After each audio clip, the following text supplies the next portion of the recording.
Hello again, everyone, and welcome back into the Make It, Take It podcast. Today is Monday, February 26th, and we are on the lovely campus of Indiana University, Bloomington. I am your host today, Matthew Byrne, joined by co-hosts Ethan Maisel and Ada Mattel. We got Mason Williams pushing the buttons today. So, fellas, how we doing? Some nice weather out there, huh? Yeah, it's a nice day out. No, not a cloud in the sky. Beautiful out. Much needed weather with the recent weather in Bloomington. I'm so disappointed. You seemed so unenthusiastic. Oh, my bad. Come on, man. It's I was 65 and sunny out. Baseball weather. Let's go. The groundhog was right. Yeah, but it was kind of wrong for a little bit, though. Puxatani. I feel like every single time we just mention Puxatani, Phil, it's going back to that 30-second clip where we were talking about him ripping smelling salts and going for a triple-double. Anyway, today for you, we have lined up Cleaning the Glass, our segment talking about the weekend and also, the first set of games after the All-Star break. And then we're going to get into some news around the NBA. Seems like what we have prepared for you kind of jumps on a lot of topics, so kind of bear with us, but it'll be some good stuff. And then at the buzzer, whenever we do get there, we're going to be looking ahead to some games to keep an eye on over the next 2 days. So Cleaning the Glass. Don't really think there was that many entertaining games on that Thursday right after. It was a little bit of a snooze fest. I mean, I guess Magic Cavs, that was a close game, but really other than that, not that many good games. And I guess Kings Spurs too. But Friday is kind of where some news happened with the Raptors beating the Hawks 123-121. So that was definitely a very good game. And also the Hawks, Trae Young gets injured in that game, and after it is learned finger surgery, he's going to be out for 4 weeks, which is not good for the Hawks at all. There was one thing on Thursday. Jokic did have a triple-double against the Wizards, which makes him one of 3 players to ever get a triple-double against, I guess, every team but his own, because he obviously hasn't left. It's him, LeBron, and Russ. Who else? Him, LeBron, and Russ. Oh, wow. I think LeBron and Russ are obviously the only to do it against every team. But yeah, good for him to get that done. It's kind of a crazy stat. I think he's 4th all That's time a now. crazy stat, actually. It's a crazy stat, and it's also pretty interesting to see he's the first big man to join. I mean, LeBron and Russ. Yeah. It's pretty LeBron's got size, but I know what you mean. I know what you mean. It's interesting. I think he could catch Russ one day. I think he's at 122 and Russ is at 198. He's still got 10 more years left in his career. Yeah. I think he can catch up to him. He could definitely catch up to him. Well, Jokic yesterday too. He got another triple-double against the Warriors in that win. Yeah. So I don't know. He's just racking up the triple-doubles over there. But also in terms of stat lines, Nurkic on yesterday on Sunday with Phoenix in that win, he pulled down 22 rebounds, if I'm not mistaken. 22 rebounds. So that ties a previous, I guess, season high from him. But it was just kind of cool because I was looking at the points, seeing on if anyone was going to have a performance to really climb the leaderboard from that absolute scoring spree last week or 2 weeks ago. But no, it's kind of the rebounds that have taken off. No one's really had an outstanding rebounding performance, I guess, as of late. Sabonis leads with 26 on January 29th. So I guess that's kind of recent. But no, man, I mean, Nurkic, 7 offensive boards as the Suns didn't have any trouble in that win. So yeah. Anything else? I think we have a pretty clear worst game of the weekend with a Hornets Trailblazers 93-80. It's like the 70s out there. Oh man, Nick Richards leading the way. Big man, 21-10 for him. That's probably the fewest points all season. I'd have to double check that for a team in a win. Yeah, still, I know we're kind of bouncing around from Thursday, then that was Sunday, back now to Friday, but also Bucks, Timberwolves. That was a good kind of game with teams up at the standings. It was kind of good to see Giannis, and Dame go off for 50 points. That was pretty entertaining, as well as Cat and Edwards to do the same thing. I mean, that was that was definitely pretty cool to see. So yeah. I was going to say maybe something we could see in the playoffs, but that would mean, going all the way. So, but yeah, anything else? Keep it moving. That Hornets game was the fewest points in a victory, tied with the Rockets in December. So defensive game. Now, or just a lot of missed shots as well. Do you want to talk about the Heat Pelicans fight? Yeah, that was brawl crazy. In New Orleans. Oh yeah. That was crazy. And it's, always in the NBA and all sports, but especially in the NBA, you always see these scruffles come out of nowhere, and it's a bunch of fake pushing and shoving, and nothing actually happens. But we saw a punch thrown by Bryant in this little scrunch, this little scuffle. But it was just interesting to see. It's the first kind of fight we've seen in a while. It happens every now and then, but in the NBA, it's just really rare to see punches thrown, things escalate to that level. And it's obviously entertaining as a fan, but was very, very interesting to see. Yeah, I mean, there was that one. There was a little skirmish in the Warriors, but this had a punch thrown. I mean, Thomas Bryant and Jose Alvarado both suspended for 3 games because they literally fought each other. Other than that, I mean, it's just some smaller. Jimmy and Nikola Jovic are out for 1 game. But really just bringing some excitement to what was actually a pretty good game for that entire period. Yeah, and I'm honestly surprised.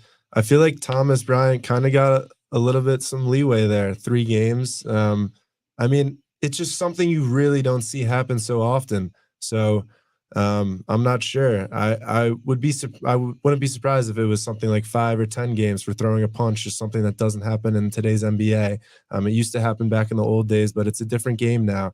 But it's just interesting to see. Very, very, very cool. Yeah, I mean, Jimmy will lose nearly $260,000 because he's missing 1 game. Kind of crazy. Well, I guess my question is, if you're saying that, Brian has a little bit of leeway with just getting 3, I mean, how do you think that relates to the Draymond suspension in terms of, the fight? Because Draymond got more. Yeah, Draymond got a ton more. And he got to like 12. I'm honestly surprised he hasn't spoken up about it or said anything. It's an interesting take, especially bringing that up and just comparing the two, and maybe something like Draymond's past comes into play, and trying to be more rigorous with his punishments because it's something that has happened so often and continues to happen, and maybe that's something that went into the NBA's decision for how long he should be suspended for. But that is very interesting to look at because I agree. I do think he got some leeway, and I think if Draymond does that same thing, I don't think he gets 3 games. I think he gets a lot more. So I think it's a great point that you bring that up. Yeah, I think it's a history thing. I think it's not like Thomas Bryant's going out there and punching guys left and right. I mean, he's no like Isaiah Stewart, who's been doing that lately. 3 games, it hurts him a lot. But it's pretty fair for a player that's not really done anything that bad before. Yeah, I mean, I don't know. And he's a Hoosier. Yeah. I feel like it should be probably somewhat similar. I mean, I don't really know if I understand the discrepancy that much. I mean, I think that Draymond with the hit earlier in December, it was kind of like more like sucker punch. Like it was like, I know what I'm about to do to you, and I'm just going to try to catch you off guard. But I think Thomas Bryant also threw in like a genuine punch and a genuine swing as well. So I don't know. I guess maybe that point is kind of true about, the history behind it. But I mean, I don't know. In both cases, it was a pretty, that was like a real punch. That was definitely real, and only 3 games for it. So yeah, I don't know. Moving on as well, just to keep up with the trends, because I kind of forgot to say it in cleaning the glass, just of how teams have performed since the break. The Celtics, no one's catching them. It seems like they've won 8 in a row, and of course that goes into before the break as well. But it's been 4 or 5 games, so take that into account. So, but overall, 8-game win streak as well. Pacers and the Heat both in the middle, and they're winning 3 in a row. Wizards. Oh, it's been tough for the Wizards. They have lost 11 in a row now. Just the league's punching bag. That's kind of tough. Same with the Pistons. I guess the kind of interesting question now is teams in the Eastern Conference that still have the Wizards and the Pistons on their schedule. It's kind of like, teams, for example, like the Knicks have 34 wins, 76ers have 33, Pacers 33, Heat 31. It's going to be really interesting. It almost seems like a race against time for how many wins you can get up on the punching bag compared to other teams as well. is kind of what it seems like. Then moving over to the West, the Thunder have won 5 in a row. Big surge from them to move into first place, tied with the Timberwolves at 40-17. And then also just to, I was talking about the Blazers the last time I was on here 2 times ago, and they've lost 8 as well. And so the Spurs have lost 4 as well. So the same thing applies for the teams that are kind of thick in the race for how many teams you could beat up on the bottom. I do think the interesting thing, though, going back to the Hawks injury, is that there is kind of like a cliff in the East where the Hawks have a 4-game lead over the Nets, because the Nets have lost 4 in a row. So the Nets really don't want to make the playoffs. It seems like at least that's the way that the trend has gone. But yeah, it's going to be interesting to see how the Hawks handle this. They have a few injuries there. Young being out for 4 weeks is not going to help there at all. But really, it's just, I don't really expect the Hawks to surpass the Bulls or the Magic for 8-9. It's kind of just going to be a battle to see that if they can keep 10. But I was wondering if you guys have any thoughts about some teams that, maybe some sleeper picks to rise up or maybe fall off, maybe a prediction for how this next, 2 weeks, 3 weeks is going to go in the standings. I think, when it comes towards playoff time, I think the Heat always find a spark at the end. And with this Eastern Conference just being so wide open this year, I really do think they can make that push. And a lot of the time it comes in the playoffs themselves, but I think they can find a little hot streak towards the end of the season, right before the playoffs, kind of get some good momentum going right before the playoffs begin. But there's so much that can happen in the East. I mean, you have the Celtics on this 8-game winning streak. They are 8 games above second place with the Cavs. But when you look after that, Cavs are in second with 37 wins. And then you have the Pacers at 6 with 33 wins. So it's tight, and there's games left. There's a lot of basketball to be played. So you can see a lot of changes happen. But one team specifically in the East that I like is the Heat to make a little bit of a run, maybe find themselves into the 5. The 76ers, Embiid's been out. They've been kind of back and forth, keeping their consistency, not really rising, not falling, kind of staying in that position. So maybe the Heat can bump up a couple spots, but that's a team in the East I like to look out for. Yeah, I mean, I'll take it at West. If you look at the standings, from the Celtics to the Cavs, there's a 7.5 game difference. From the Timberwolves all the way down to 8th in the West, which is the Mavericks, that's only 7 games separating each team. So all 7 of those teams are really close together. And that could lead to some pretty interesting things down the stretch. I think the number 1 team that I'm expecting to rise some is the Warriors. They're four games back from actually like getting out of the play-in, which is pretty disappointing for them. But they do have the second easiest schedule down the stretch. 26 games left. They have a game against the Wizards, 3 games against the Spurs still to come. Then they play the Hornets, the Blazers, the Grizzlies, and the Raptors still.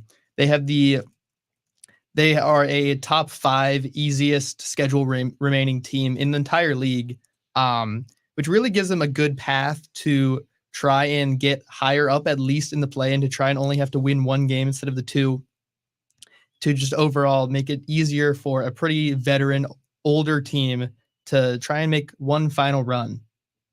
Yeah, I think that's something that's interesting, though, is that, Aiden, you bring up with the Heat, is that, they're kind of like the staple example that you would use for teams that kind of have a tough schedule and also have an easy schedule. They have a lot of games against the Pistons, against the Wizards, against the Blazers, and then there's also teams, against the upper part as well. But it doesn't really seem, like Miami's projected to go that high. Or finish that high in terms of, the strength of schedule, which I think is interesting. But at least that's something that's going to be entertaining is that the Knicks are close to Miami. It's always fun when you kind of have the teams battling down the stretch and they're also close in terms of strength of schedule. Like the difficulty of it. So I don't know. I definitely see your point about Miami making a run. I think they're going to be tough opponents, but if they can get up against a streak against these top teams, I don't really agree with them being number 26 on this list at all. I don't think that that's necessarily a fair comparison. But moving around, I have one thing to add. Oh, go ahead. I have something to add. I agree with you about the Heat.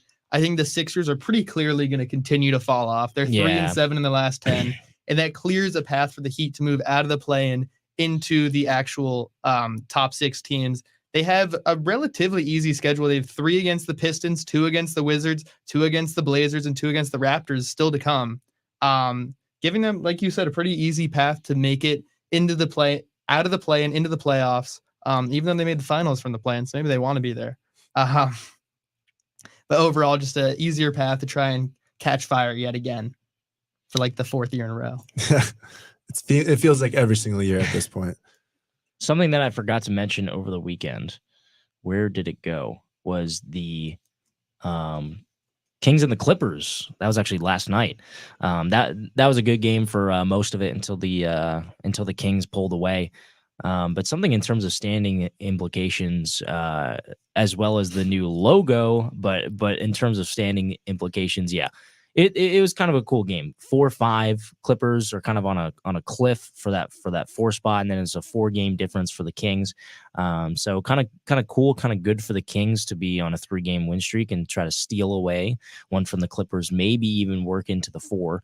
That is to be seen. But the Clippers, though, with a new kind of logo reveal, some new uniforms, thoughts on it? I mean, I'll go first. I really like it. I think it's kind of boat themed, kind of nautical. The logo itself is a sea with a boat in it, and I think that's just okay. It's kind of like an MLS logo, but what I love is the script, the Los Angeles Clippers on all jerseys. I think it's really nice, really modern. I really like what they've done. I like the jerseys a lot. I will agree with you on that. And the script, it looks great. It looks very modern jerseys. I like them. The logo, I do not agree with. I think they could have done a better job. And to your point, I don't think it looks like a basketball logo. I think it can be misinterpreted. But, it's a change. So any change, I think, is good. And, with their new stadium coming out, separating from Crypto.com, separating from the Lakers and kind of their own entity, it's a new start, it's a new beginning. So at the end of the day, I think you got to like it. But bigger fan of the jerseys as opposed to the logo.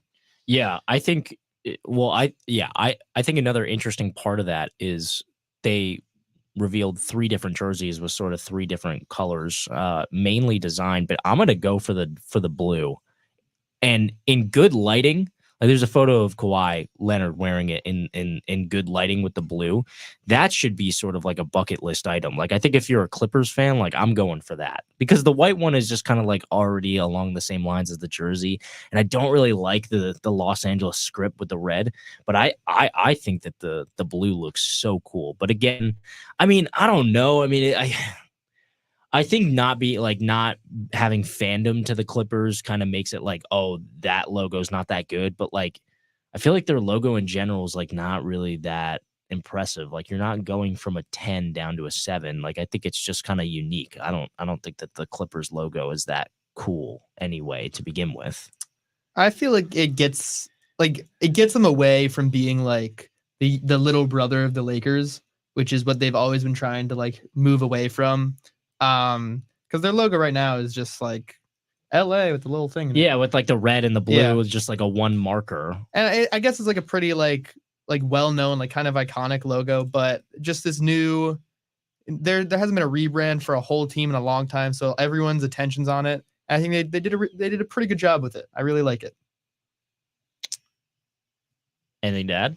No, I mean, it brings attention to it. It brings attention to the team, to their new beginning, to them being just separated from the Lakers, not the little brother. So I agree. I think it helps, and I think it's good for them.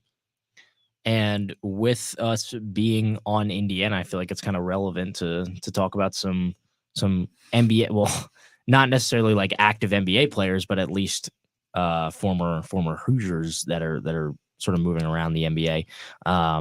Victor Oladipo was in Assembly Hall for the Indiana women's basketball win over Iowa. That was a great game.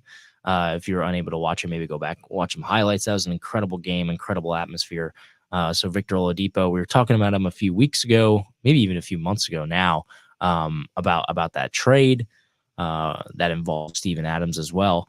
And then Ethan, you walked in today. You found a nice tidbit of information you seem pretty passionate about. Go ahead. Jalen Hood-Schifino, Hood of the South Bay Lakers, 29, 10, and 5 last night. One of his best games of the season. I think that there is a real spot for him to get some minutes on this team. I think there's a pretty reasonable world where he's better than Max Christie. I don't think that's too outrageous to say. Yeah, I like his development so far. And Trace of the Warriors, Trace Jackson Davis, 6, 2 boards, 2 blocks against the world champs last night. Pretty good night for him. He's been having a very good season off the bench for the Warriors. Really, all of his years in college has given him a head start over some of the other rookies, because this rookie class in general has had a real problem with I think the majority of lottery picks spending some time in the G League. Obviously, Trace was not a lottery pick, but just getting outside of the G League and getting some real rotational minutes where he can play in a system like the Warriors, I think is very good for his development. Yeah, and I think that the timing of his injury was also, it's kind of stating the obvious, but I think that, while some people thought that Jalen might not have played in the Lakers system just based on, sort of the players there, the depth there, I think that he had a really strong chance prior to the injury of getting some rotation minutes. So kind of good for him, good for him that maybe some people doubted the minutes that he would play, but obviously making kind of strides to kind of have that performance. I think he could kind of be like a quadruple A player right now, just someone that maybe isn't a mainstay yet in the rotation, but is kind of working his way up there. So this is not baseball, but okay. Well, I was talking about it with my friend yesterday, and that's kind of the example that they used, and I kind of clowned them for that example, and here I am the next day using it as well. I still think it's pretty early, so I don't necessarily want to force it on any of you, but I think something that kind of went unsaid in the last few weeks is potential MVP talks with Embiid going out. Is there any strong feelings on early kind of contenders about that? I'm not going to force it if you don't want it, because it's still kind of early, but and just in case you guys are really passionate about a pick. Yeah, right now Jokic is the pretty clear odds leader. It's him, then Shea. Yeah. Our producer is also telling us Shea. Yeah, he's helping us out. It's him, Shea, Luka, Giannis, and I think ultimately will probably be Jokic again. Although Shea is having one of those years where he's putting up the same incredible stat line every night. He's having a very good year. He'll be all NBA, probably first team, but I think that's about the highest he gets this year. I think the voters will look at last year where they gave it to Embiid in a year that Jokic really could have won it, and then Embiid didn't do anything in the playoffs. So I think sort of as sorry, we didn't give it to you last year type thing, they'll give it to Jokic again, and it will probably be his last for many years. Most players don't win more than 3 or 4 just due to voter fatigue and different stuff like that. So I think Jokic has it this year. Yeah, I agree. I think if you got to pick one right now, I know there's some basketball to be played, but I think Jokic is probably the go-to guy. You can definitely make an argument for Shai, but I think with how the MVP went last year, just adding on, I think it's hard to not go with Jokic. He's just such a good player. He continues to dominate the NBA at a consistent level every single year, and he's just a dominant player. So right now, I would give it to Jokic. It would be a completely different discussion, though, if Embiid wasn't sidelined, he wasn't hurt. Then it would be up for another classic debate between Embiid and Jokic. But with him sidelined and with the new rules that the NBA put in place for the end of the season awards, I think you got to lean towards Jokic right now. But I wouldn't hate the Shai take, and I wouldn't be surprised to see if he ends up with the trophy at the end of the season. So we shall see. I think that, and you guys can disagree or you can agree with this kind of thing, is just kind of looking at the odds race of it. I think that Jokic is obviously the front runner. There's no doubt about it. I think that Shea has been having an incredible year, but unfortunately just kind of with the I think he's going to be overshadowed by Jokic. Just kind of a even more younger player kind of turns into that as well. And kind of in the 5 spot right now is Jason Tatum. I think that he's going to be overlooked because the Celtics are really good, but you can kind of get lost in that. So I would be really interested to see. Luka Doncic is in the 3rd. Giannis is in the 4. So I think something that's really interesting is that, maybe a question or a storyline is, can the Bucks stop the bleeding? Yeah, they're 3rd, but it's not necessarily what they thought it might be. But, the Bucks are still in 3rd. I mean, they're tied with the Cavs, or I guess they're tied for 2nd. And 8 games out of 1st from the Celtics. So it's obviously going to be a tough push to get up there.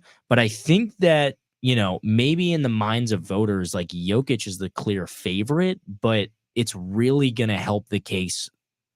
I think it helps the case of Giannis and Luka that the position that their teams are in, where if Giannis can sort of lead the Bucks to get back up there, if Luka can help lead the Mavericks, they're in the 8 spot right now, but there's really not that much separation between the Mavericks and the 8 and the Clippers and the 4, the Kings and the 5, rather than the Nuggets just kind of being right there. If Luka can, I guess, just if both of those players can help lead their teams up and a lot against really good teams in the conferences, it's going to help their stock. And it's like, I wouldn't necessarily be surprised if they got it over Jokic. Now, that's kind of the question, just because Jokic has just been so static with it. He's kind of getting triple doubles with ease. But, at least that's kind of my take on it.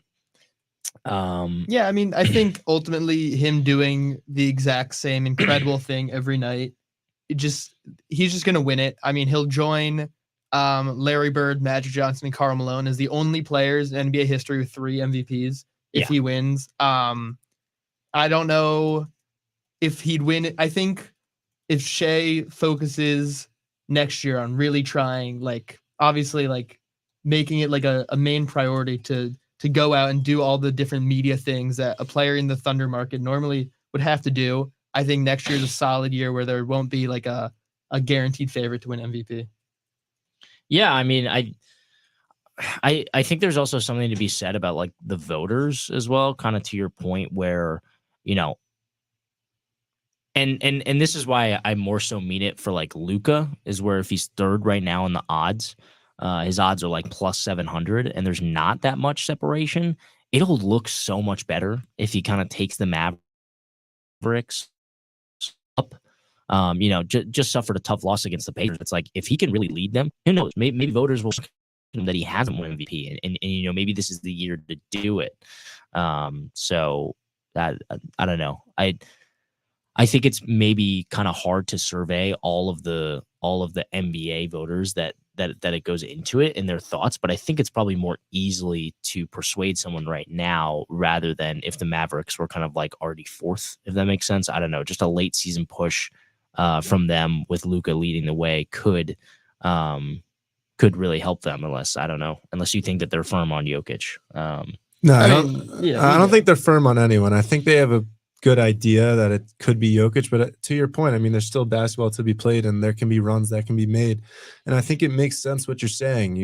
A guy like Luka leading his team at the end of the season, that's what the most valuable player does on a team. Yeah, and that's what goes into the debate right there. He's that guy taking his team, elevating them, going on a run, and that's what the most valuable player does on a team or in the league in general. So that only helps his credibility and only adds to his portfolio.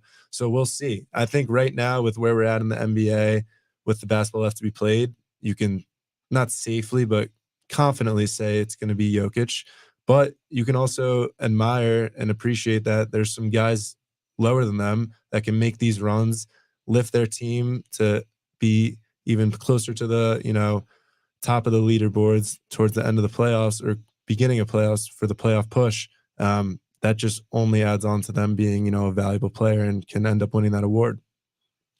Yeah, I mean, MVP is definitely coming out of the West. I think that's pretty clear. I mean, there's only one game separating the Thunder, the Nuggets, and the Mavericks. They're all the way down at 8th.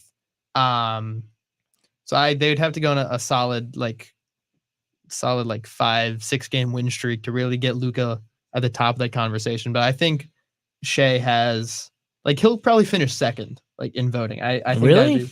Yeah. You think so? I think him finishing top 3 in voting would be a pretty big win for them, and him as a player. I don't know. Who would you have it to? Luka. They're 8th. So? The Thunder are tied for 1st. No, I'm not saying he's not having a bad year, but I'm just saying, again, it's what might look better in the eyes of voters. I mean, I don't know. I don't even know. This is the best Luka year. I feel like he was better last year.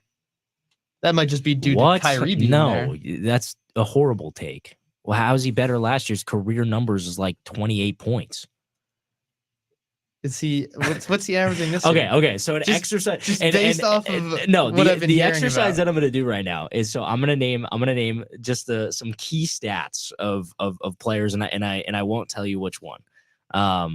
So this is player A, 26.1 points, 12 rebounds, 9 assists. Player B, 34 points, 8 rebounds, 10 assists. That's Luka right there. I mean, Luka has pretty impressive numbers. And Shai is also averaging 31.5. So I don't know. We shall see. Mason's not happy that I'm saying that Luka might jump up to 2, but I don't know. It would be cool to see Shai win one. Well, I agree. I'm not saying it's not. God, dude, this is like 10 cameras on me in here. I think he will at some point. He's only 25. It's not like he's like some 33-year-old guy. This is his last chance. He's only 25. I just think the thing I'm trying to take into account is like if the Nuggets are going to continue to do well, Jokic obviously has to play well. But if the Mavericks are going to be jumping up, 4 or 5 spots in the standings, obviously that means that Luka's just going to continue his year, and he's averaging almost 35 points. I mean, he averages the most points out of those contenders. Yeah.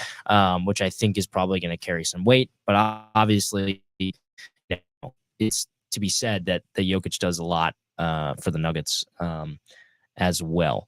But anyway, after we've talked your ear off about the MVP race, I think it's going to be time to go at the buzzer. So any games that are catching your attention moving forward today, tomorrow? I think Aiden has kind of persuaded me into Heat Kings tomorrow. He's kind of talked me into it. I wasn't really looking at that game much, but I don't know. Aiden was kind of talking about the Heat a lot. Sorry, I saw Pistons. I agree with you on that game, except I think the Kings will probably win it because all the Heat guys are suspended for this one game. Yeah, there's going to be a lot of suspensions within that game that are going to. But it should still be a good game. I also think the Mavericks Cavaliers is a good game to look after with all this Luka talk, the Cavs being in second place. Just a strong matchup there. And that would probably be with, Monday and Tuesday, not taking away from Wednesday's games for the next pod, but I would probably say Mavericks Cavs would be my game to look out for, my game of next Tuesday. Just looking at this ESPN page and it lists the ticket prices. Guess how much it costs to go to Raptors night in Indy? Okay, that's your guess. Okay, Mason's guess is $6 for his ticket. We have 6 minutes left. Oh, no, $6. $6. Oh, okay. Dude, I know what I'm talking about. Okay, your guess. So, all right, tickets as low as because the low price. Tickets as low as. Okay, 6 is his guess. I mean, that's like the perfect. It's a perfect. That's like guess. the perfect number. Like, okay, but you know what? Just to spite him, tickets as low as. Let's play some prices right. Higher or lower than 6? It's lower. It's gonna be like $4. I'll take 7. It's $2. Oh wow! Get out of here! His tickets are as low as $2 to that's see. That's kind of crazy. 7 o'clock. Okay, so anyway, we'll pick. But before we let the people go, you got to pick like a three game lineup. I want a 3-game lineup for games to watch. Okay, so tonight, Monday, Heat Kings. Why not? Mavericks Cavs is going to be in the 2 spot. That's going to be tomorrow at 7 o'clock. Tuesday at 7 o'clock. And then I just saw Heat Trailblazers. Woo. No. I'm going I'm going Spurs Timberwolves in the 3. So yeah. So 10 o'clock today, Monday, Mavs, Cavs. That's kind of cool. 7 o'clock, and then Spurs Timberwolves. Go ahead. Go ahead. Because I thought it was too confusing just to name random games. So just, I don't know. Go ahead. Another game we can look out for is the 76ers Celtics as well. Yeah. Just to see, can the Celtics continue this success and this win streak that they've been putting on together, and can the 76ers kind of fall out of this slump? I know we mentioned 3-7 in the last 10. So seeing if they can, try and find a little push, some success with Embiid sidelined, or if the Celtics are just going to continue this win streak, continue the success and the momentum they have going for the end of the season push. Yeah, I'll go with you on Heat Kings. I think it's the clear best game tonight. Tomorrow, Pelicans Knicks. Yeah, that's an exciting game. I didn't see that. Zion, long dream of Knicks fans everywhere. So him playing in the Garden should be a fun one. Other than that, I mean, Mavs, Cavs, and Sixers, Celtics is the national game, like you said. But not a lot of great ones other than Heat Trailblazers. Big game. Shut up. Anyway, I'm gonna break my own rule, just because I'm usually right about the best games to watch. So the Rockets just took down the Suns on Friday. It's a game we didn't talk about, but the Thunder. They took down the Rockets 123-110 on the road. And now it's kind of a double. So the Rockets are going to go play the Thunder tomorrow. I thought, personally, I thought the Rockets were playing some good basketball as of late. Tough loss against the Thunder at home, but now they go on the road. So something to look after. And the Thunder have also been playing really well recently. So yeah, something to keep an eye on. But we're going to let Wednesday's crew sort of handle that. Thanks for listening today. I've been your host, Matthew Byrne, joined by co-hosts Ethan Mazel and Aiden Mattel. We got Mason Williams pushing the buttons. If you make it, you take it. We will see you on Wednesday.